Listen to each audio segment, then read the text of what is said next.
राज ठाकरे साहब, सलीम साहब, आशुतोष जी, मुकेश जी, भाइयों बहनों, मैं सबसे पहले तो अपना शुक्रिया आभार प्रकट करना चाहूँगा कि ये मान, ये सम्मान हमें राज ठाकरे साहब ने दिया।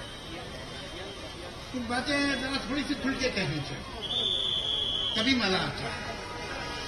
अब बहुत से लोग हैरान भी होंगे कि राज ठाकरे साहब को और कोई नहीं मिला था, सलीम जावेद के अलावा। और कुछ लोगों को यह भी आश्चर्य होगा कि भाई जावेद ये तो अपने आप को नास्तिक कहते हैं, एथीस्ट कहते हैं, ये एक धार्मिक त्योहार में क्या करते हैं, ये कैसे पहुंचे? अब उसकी एक थोड़ी सी दो वजह है। एक वजह तो ये है, ये तो खैर हमारे बहुत गहरे दोस्त हैं राज ठाकरे साहब, लेकिन राज ठाकरे साहब तो अपने दुश्मन को भी इनवाइट करें तो इनकार तो नहीं करता है ना। दूसरे घर के दोस्त हैं। और दूसरी बात यह है कि मैं श्री रामचंद्र जी को या सीता जी को सिर्फ हिंदुओं का धरोहर नहीं समझता। इस देश के हर वासी का, हर आदमी जो इस धरती पर पैदा हुआ है तो अपना को हिंदुस्तानी का रामायण उसका संस्कृत धरोहर। वो हिंदुस्तानी कैसा होगा जो नहीं जानता है रामायण के बारे में या महाभारत के बारे में? ये तो हमारा इतिहास है, ये तो हमारी संस्कृति है, ये हमारी पहचान है। वो चीज है जिस पर हम जितना भी गर्व करें कम है। इसका कुछ लोगों का धार्मिक आस्था है, उससे बहुत लोगों की है, लेकिन मेरे जैसे जो नास्तिक है उनके लिए भी एक गर्व का सामान है कि मैं उस देश में पैदा हुआ हूं जो रामचंद्र का और सीता का देश है।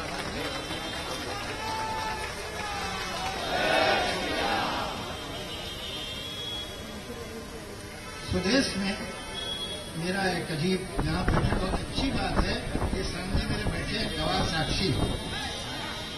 एक पिक्चर हम लोग बना रहे थे, डायरेक्टर ये थे, मैं उसका सॉन्ग राइटर था।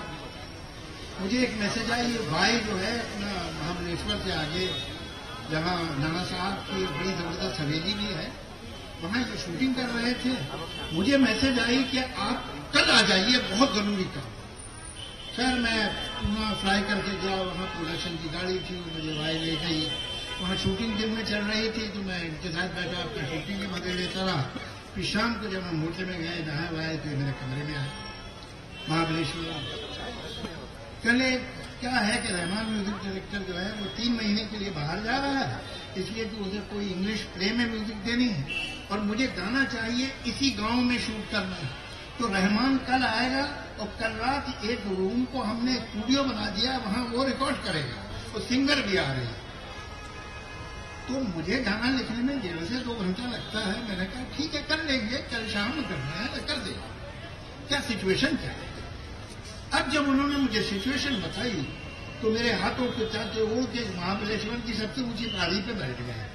इन्होंने बताया क्या है कि गांव में रामलीला हो रही है और उसमें सीता जी अशोक वाटिका में है और वो आता है रावण, और रावण आके कहता है कि सीता ऐसा क्या गुण है राम में जो तुम इतनी उनकी पूजा करती हो। कि ये आस्था का मामला है भाई, ये इसमें कोई उल्टी सीधी बात नहीं कर सकता। एक गलती हो जाए तो कितने लोग बिगड़ दे। नहीं आप कर लेंगे, आपको मैं जानता हूं आप कर लेंगे। मुझे बिल्कुल मालूम था मैं नहीं कर सकता। मैं रात को आमतौर से 1:30 बजे सोता हूँ, लिखता भी रात को हूँ, पढ़ता भी रात को। मुझे इतना डर लगा कि मैं 9 बजे सो गया। सुबह 6 बजे मेरी आंख खुली तो सामने कैसेट प्लेयर रखा है, कैसेट रखा है, कलम और कागज रखा है।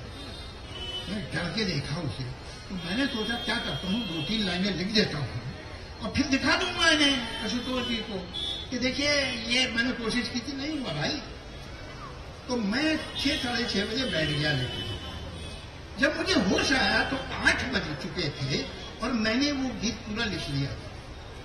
तो मैंने सुनाया उन लोगों को, इन्हें बड़ा पसंद आया, मुझे भी समझ में नहीं आया मैंने कैसे लिख लिया।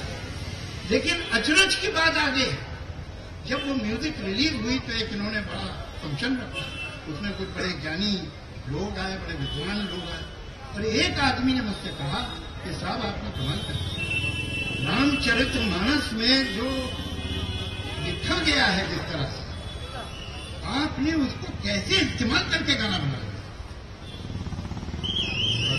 उसमें ये आर्ग्यूमेंट उसमें क्या, हाँ यही तो है आर्ग्यूमेंट जो आपने डाले। अब मैं आज तक नहीं जानता कि क्या मैंने अपने बचपन में लखनऊ में था तो रामलीला कृष्ण लीला होती रहती थी, बहुत बार देखी थी, 5 साल 6 साल 7 साल की उम्र में। तो क्या कोई ऐसी चीज थी जो मेरे कान में जाके मेरे सबकॉन्शियस में कहीं पड़ी हुई थी और वो मारे डर के बाहर निकल आई, या ये कि यही एक सही तरीका था लिखने का। तो चाहे तुलसीदास जी लिखे या कोई, अगर सही रास्ता पकड़ना है तो यही है।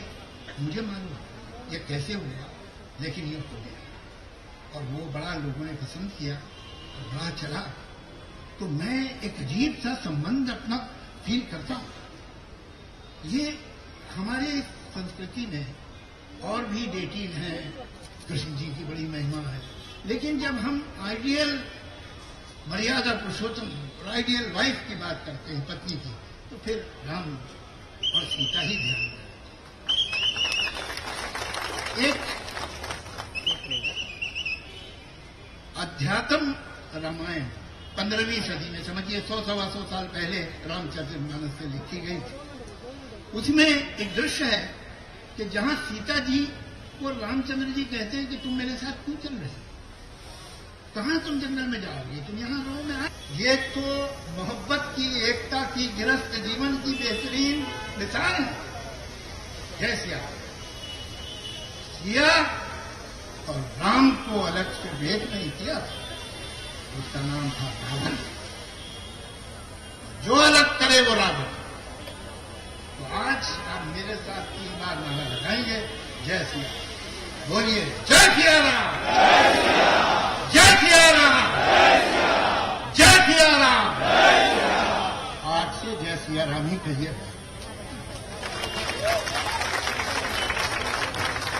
धन्यवाद गाळे साहेब. आपण या दोघांची मुलाखत नंतर ऐकणार आहोतच, परंतु त्यांचं मनोगत ऐकणं हे सुद्धा एक आपलं सौभाग्य असतं. यानंतर मी विनंती करतो माननीय श्री सलीम खान साहेब यांना की त्यांनी आपलं मनोगत व्यक्त करावं.